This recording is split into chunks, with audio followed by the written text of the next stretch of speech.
भक्त हरिपाल जी की कहानी। हरिपाल नाम के एक महान भागवत हुए हैं।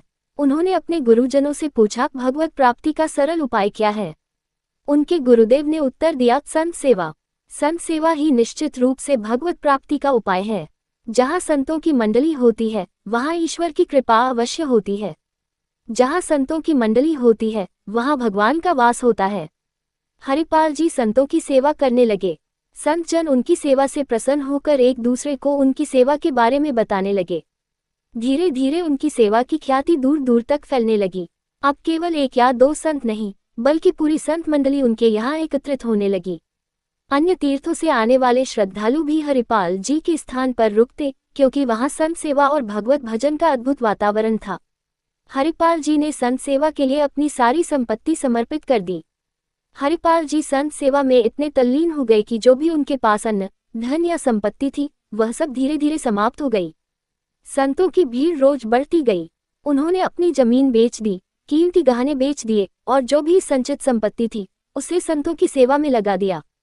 अब स्थिति यह हो गई कि सेवा के लिए कुछ भी शेष नहीं बचा। जब संतों को भोजन कराने के लिए धन नहीं रहा तो उन्होंने बाजार से उधार लेना शुरू कर दिया। हजारों रुपए का कर्ज हो गया। उस समय 1000 रुपए की बहुत बड़ी महिमा थी। 1 रुपए में ही ढेर सारी सामग्री आ जाती थी। हरिपाल जी ने अपनी सारी संपत्ति साधु सेवा में लगा दी और जब बाजार से उधार लेना भी संभव नहीं रहा तो दुकानदारों ने कर्ज देने से इनकार कर दिया। अब वह दुकान पर गए तो दुकानदारों ने कहा, हरिपाल जी पहले का उधार चुका दीजिए, अब बाजार में आपको कोई कर्ज नहीं देगा। आपकी सारी संपत्ति समाप्त हो चुकी है। अब हरिपाल जी के घर में ऐसी कोई भी वस्तु नहीं बची थी जिसे बेचकर संतों को भोजन कराया जा सके। लेकिन संत मंडली दिन प्रतिदिन बढ़ती जा रही थी। कोई जय द्वारिकाधीश का जयघोष कर रहा था तो कोई जय सियाराम और कोई हर हर महादेव। संतों की अलग अलग मंडलियां लगातार आती रहीं। हरिपाल जी सोचने लगे, अब क्या करें।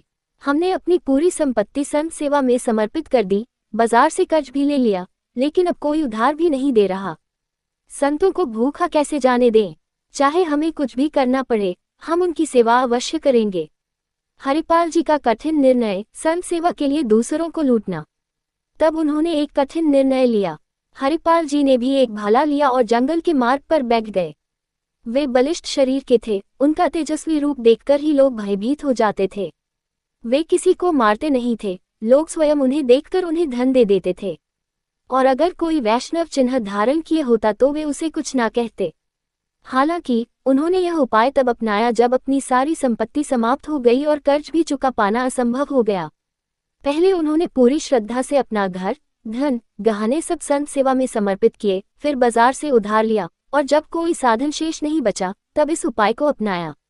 धीरे धीरे यह बात फैल गई कि यदि कोई यात्री रास्ते में राम कृष्ण का नाम ले ले तो हरिपाल जी उसे रोकते नहीं थे।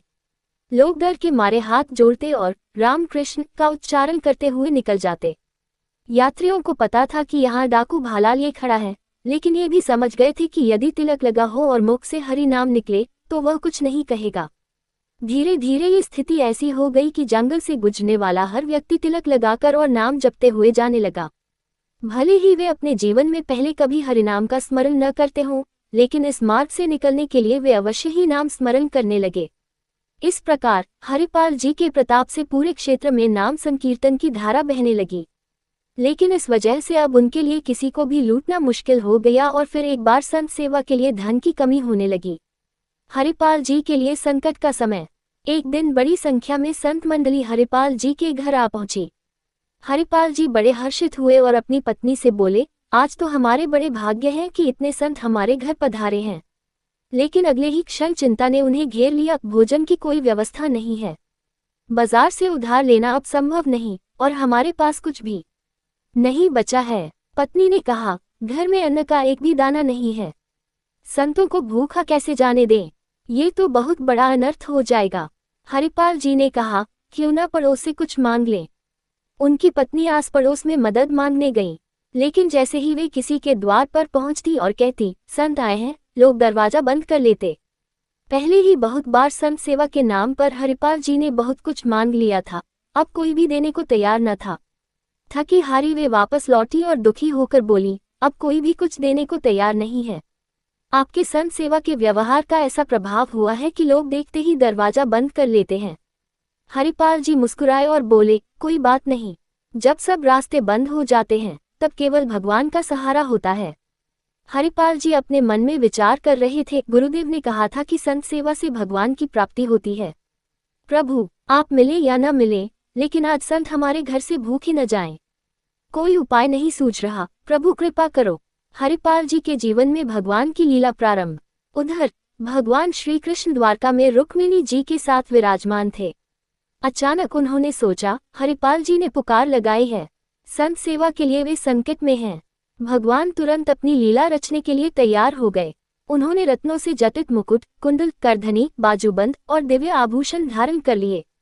रुक्मिणी जी ने आश्चर्य से पूछा, प्रभु, आप इतने दिव्य आभूषण क्यों पहन रहे हैं?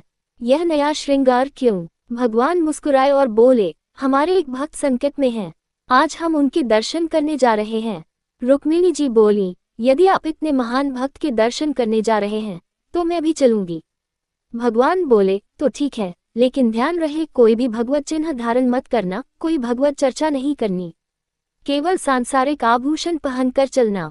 रुक्मिणी जी को और भी आश्चर्य हुआ, प्रभु, ऐसा कौन सा भक्त है जो भगवत चर्चा और चिन्हों का विरोध करता है? भगवान हंसते हुए बोले, बस तुम चलो, दर्शन से निहाल हो जाओगी। श्री कृष्ण और रुक्मिणी जी हरिपाल जी से मिलने आए। भगवान और रुक्मिणी जी अत्यंत वैभवशाली वेश में हरिपाल जी के गांव पहुंचे। गांव के बाहर ही उन्होंने रुककर संदेश भेजा कि हम धनिक सेठ सेठानी हैं और जंगल में यात्रा कर रहे हैं। हमें मार्ग सुरक्षित पार करवाने के लिए किसी की सहायता चाहिए। हरिपाल जी को जैसे ही यह समाचार मिला, उनका मन प्रसन्न हो गया। उन्होंने सोचा, अरे, ये तो स्वयं भगवान की कृपा हुई। इन धनिकों की मदद से संतों की सेवा का प्रबंध हो सकता है। हरिपाल जी बाहर आए और देखा, दो अति सुंदर रत्नजटित आभूषणों से सुसज्जित स्त्री पुरुष खड़े हैं। भगवान बोले, हमारे पास स्वर्ण मुद्राएं हैं, यदि तुम हमें जंगल पार करवा दो तो हम कुछ धन तुम्हें दे देंगे। हरिपाल जी ने सोचा, आज तो मेरे जीवन की सबसे बड़ी सफलता है। इतने धन से महीनों तक संतों की सेवा हो सकती है। भगवान की लीला देखिए, जो स्वयं भक्तों को भवसागर पार कराते हैं। वे हरिपाल जी से कह रहे हैं, हमें जंगल पार करवा दो। भगवान ने मांगी हरिपाल जी से सहायता। हरिपाल जी को शक न हो इसलिए भगवान उनसे व्यापारियों की भांति वार्तालाप करने लगे। भगवान बोले, हम बड़े व्यापारी हैं, हमारे पास बहुमूल्य आभूषण और स्वर्ण मुद्राएं हैं। हमें जंगल पार करना है, लेकिन वहां लुटेरों का भय है। यदि तुम हमारी सहायता करोगे तो हम तुम्हें एक स्वर्ण मुद्रा देंगे। हरिपाल जी भीतर ही भीतर प्रसन्न हुए। हरिपाल जी ने भगवान से कहा, आप निश्चिंत रहें, मैं आपको जंगल पार करा दूंगा। रुक्मिणी जी यह सब देख रही थी, लेकिन उन्हें समझ नहीं आ रहा था कि जो स्वयं सुदर्शन चक्रधारी हैं, वे किसी मनुष्य की सहायता क्यों ले रहे हैं। रुक्मिणी जी बोली, प्रभु, आप सुदर्शन चक्र और अपनी अपार शक्ति से संपन्न हैं, फिर भी एक साधारण मनुष्य से सहायता मांग रहे हैं। भगवान ने मुस्कुराकर उत्तर दिया, प्रश्न मत करो, बस देखो, मैंने कहा था ना कि यह मेरा महान भक्त है। भक्त के हाथों लुटे भगवान। हरिपाल जी ने गौर से प्रभु और रुक्मिणी जी को देखा, न माला, न तिलक, न कोई भागवतिक चिन्ह।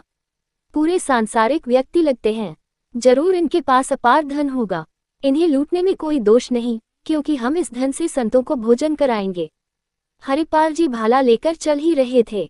वे आगे आए और उन दोनों से कहा, उतारो अपने सारे आभूषण और मुझे दे दो। भगवान ने रुक्मिणी जी से कहा, उतारो अपने आभूषण और इसे दे दो। रुक्मिणी जी ने कहा, हमने तो इसे अपनी रक्षा के लिए रखा था और ये ही हमें लूट रहा है और आप भी कह रहे हैं कि इसे आभूषण दे दो। प्रभु बोले, उतारो आभूषण और इसे दे दो, नहीं तो ये हमें भाले से मार देगा। जीवन बचा रहेगा तो नए आभूषण बनवा लेंगे। भगवान ने रुक्मिणी जी से कहा, जिसके दर्शन करने के लिए हम आपको लाए थे, ये वही भक्त है। इसने अपना सर्वस्व लुटा दिया है। कुछ नहीं, आज यहाँ आया हूँ। हरिपाल जी का पश्चाताप। हरिपाल जी ने जब लौट कर देखा तो अनंत सौंदर्य और माधुर्य से युक्त भगवान और श्री रुक्मिणी जी उनके सामने विराजमान थे। उन्होंने प्रभु के चरण पकड़ लिए और कहा, प्रभु, मुझसे गलती हो गई। मेरे कटु वचन, मेरा भाला उठाना, ये सब मेरी भूल थी। प्रभु, आप जानते हैं, हमारे घर में संत मंडली बैठी है।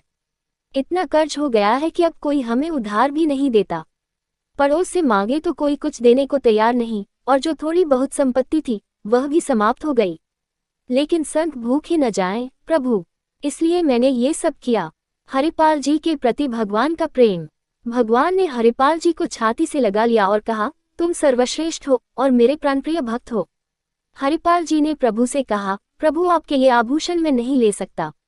तब भगवान ने कहा, देखो, हम ये सब संतों की सेवा के लिए ही लाए हैं, इसे ले जाओ। ये महालक्ष्मी के श्री अंग के आभूषण हैं।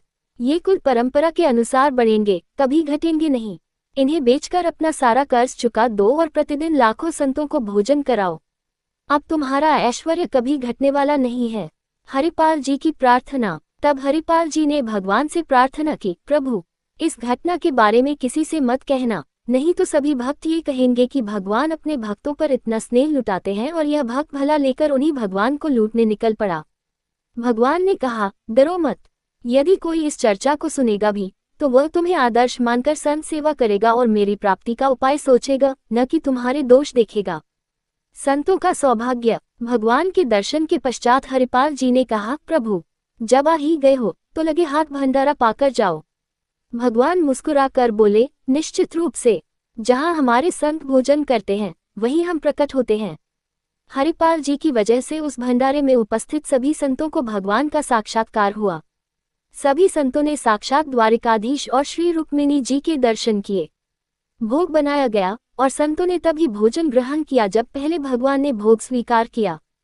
फिर उनका उच्छिष्ट प्रसाद संतों ने ग्रहण किया और संतों और भगवान का उच्छिष्ट हरिपाल जी ने पाया।